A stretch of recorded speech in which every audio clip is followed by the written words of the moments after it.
Hello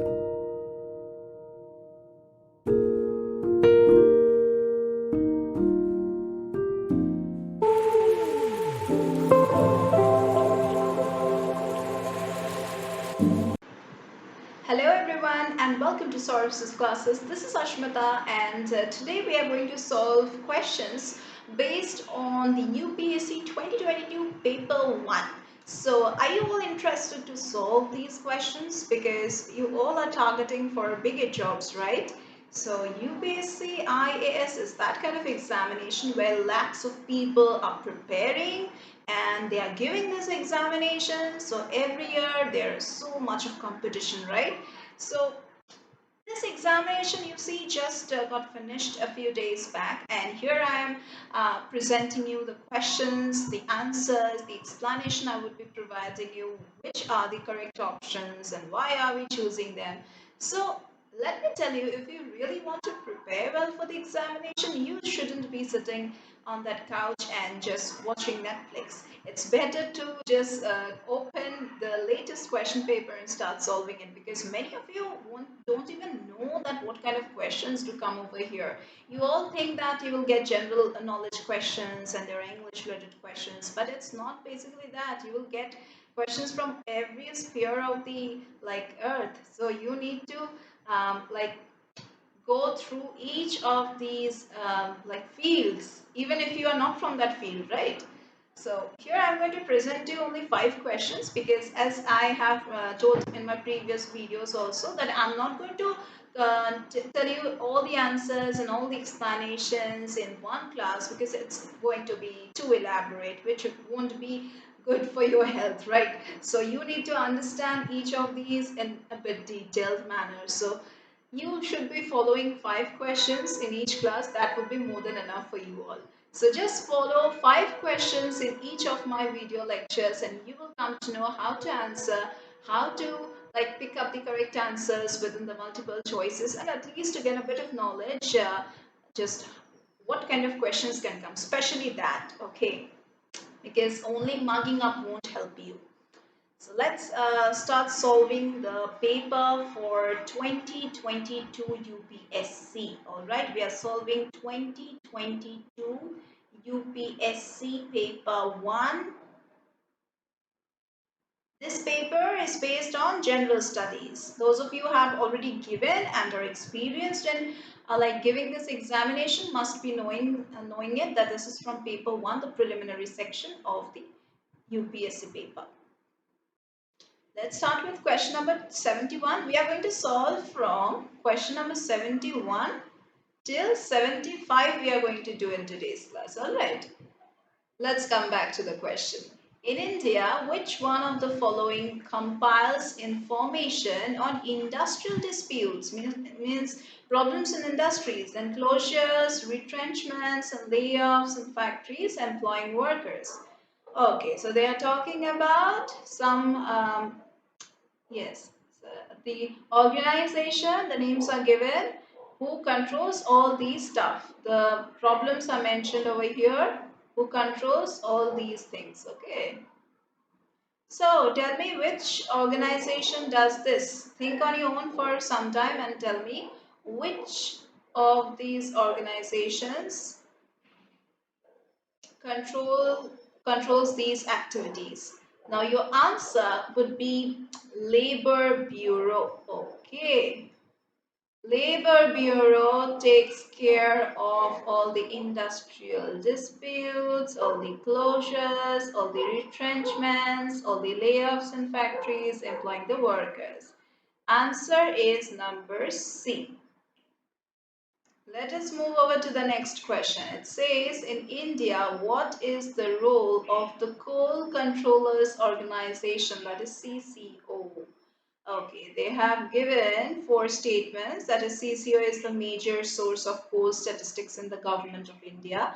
The second one says it monitors the progress of development of captive coal and lignite blocks. Okay. Number 3 says it hears any objection to the government's notification relating to acquisition of coal bearing areas. All right. So it hears the objections. All right. It ensures that coal mining companies deliver the coal to end users in the prescribed time. Now over here, what we need to do, we need to select the correct answer using the code given below. Like we need to choose the correct options from these statements, but which we are provided over here. So which ones are the correct statements that will go? Like what is the role of the coal controllers organization? Role means function, work. Option would be number 1. It is correct. Number 2. It is also correct. And number 3. All right. So now talking about why did I mark statement number 1 to be correct. Statement number 1 is CCO, that is the Coal Controllers Organization, is the major source of coal statistics in Government of India.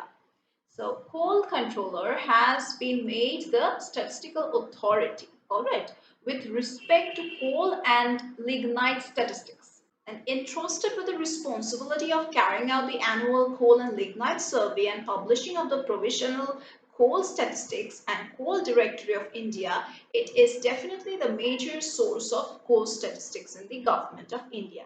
So this statement is definitely correct. Let's move over to the second statement, which says it monitors progress of development of captive coal and lignite rocks. Lignite blocks. Now, statement 2 is definitely correct because, let me mark it correct. It's correct because you see, functioning of the Coal Controllers Organization, that is CCO, is entrusted with the task of monitoring the captive mines. Moving over to number 3, it hears any objection to the government's notification relating to the acquisition of coal-bearing areas. Now, what will be, like, why did I choose it to be correct? It's because coal controller is the competent authority. All right, it's the competent authority under this act to hear any kind of objection to the central government's notification relating to the acquisition of coal-bearing land, and also to furnish the reports to the central government. All right, so that is why this statement is also correct. And the last one is incorrect.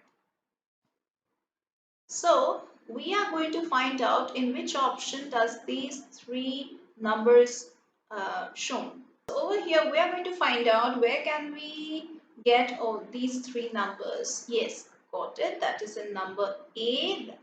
1, 2 and 3 all are given. So your correct answer is number A. Alright. Let's move over to question number 73. Question number 73 says, if a particular area is brought under the 5th schedule of the Constitution of India, which one of the following statements best reflects the consequence of it?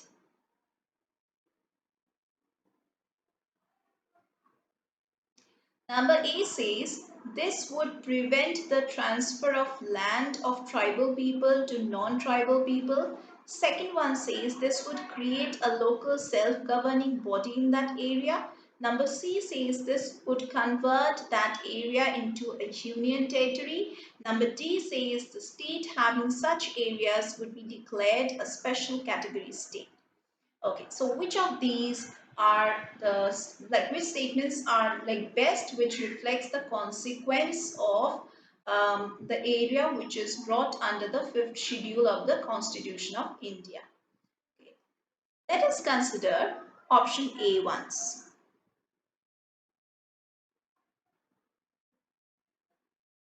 Yes. Now option A is correct. Why I am saying so is because, let me mark it correct. Yes. Now, why did I mark it correct? It's because, you see, governor can make regulations for the peace and the good government of a scheduled area after consulting the tribe's advisory council. Now, such regulations may prohibit or restrict the transfer of land by tribal to the non-tribal members or like among the members of the scheduled tribes. To regulate the allotment of land to the members of the scheduled tribes, also there is a kind of prohibition or restriction. Let us talk about the second statement. Now, second statement is incorrect. Why did I say so?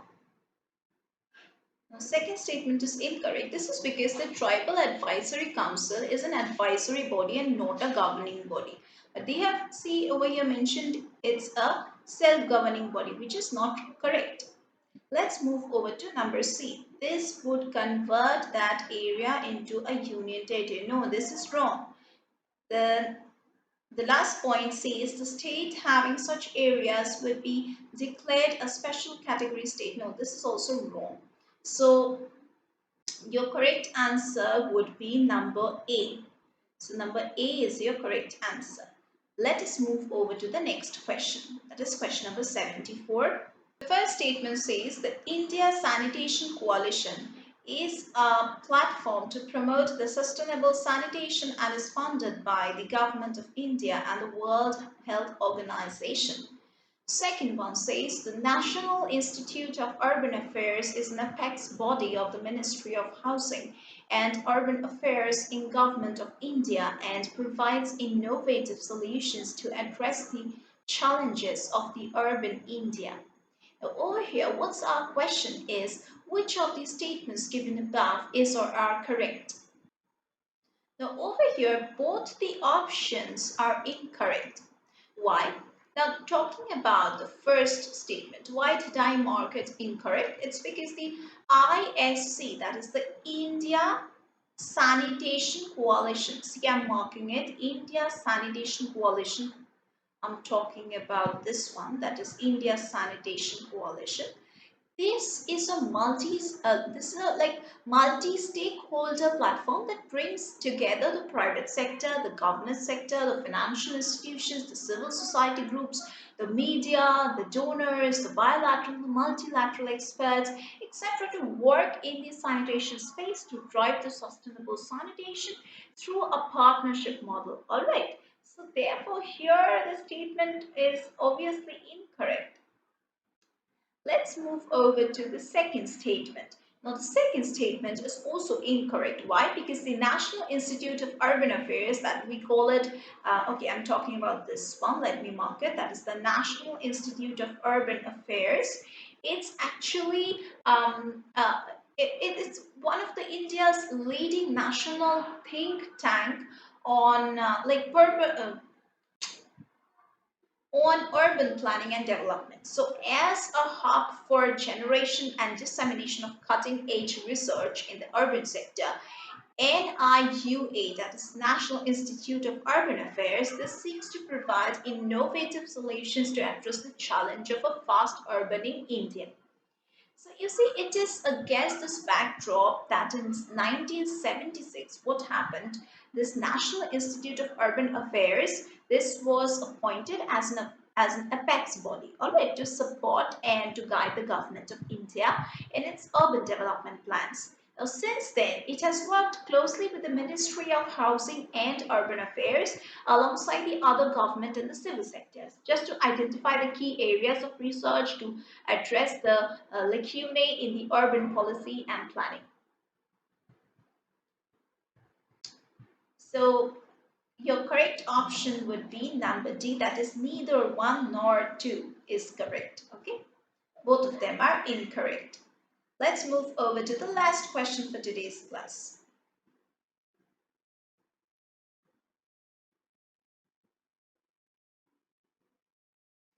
The last question says, which one of the following has been constituted under the Environment Protection Act 1986?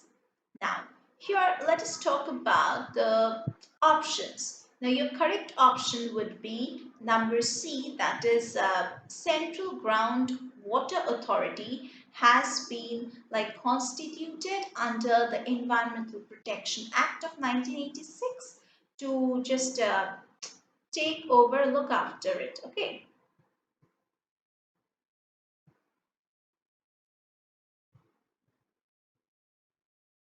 Central Groundwater Authority. The Central Groundwater Authority has been constituted under Section 3 of the Environmental Protection Act of 1986 to regulate and to control the development and management of the groundwater resources in our country. All right. So that's it. That was the correct answer. So that was the entire discussion for today's class. We are going to again continue with this question paper again in our other classes. Like as I told you, we are going to solve 5 questions in each class. So if you want solutions along with the explanations and elaborate discussion, you can just join our classes, as well as you can just follow our channel so that we can just help you out in your preparation, whatever preparation you are doing, whatever exam you are about to give or planning to give or aiming to give. We will be helping you with all the study material related details and what to study, how to give mock tests, and how to get prepared for the main examination. That we are going to help you out. And also we also prepare you for the interview rounds. So that's it for today's class. If you want to get enrolled in our classes, you can just check the description box below this video. You will get all the details. So let's meet once again in our other classes.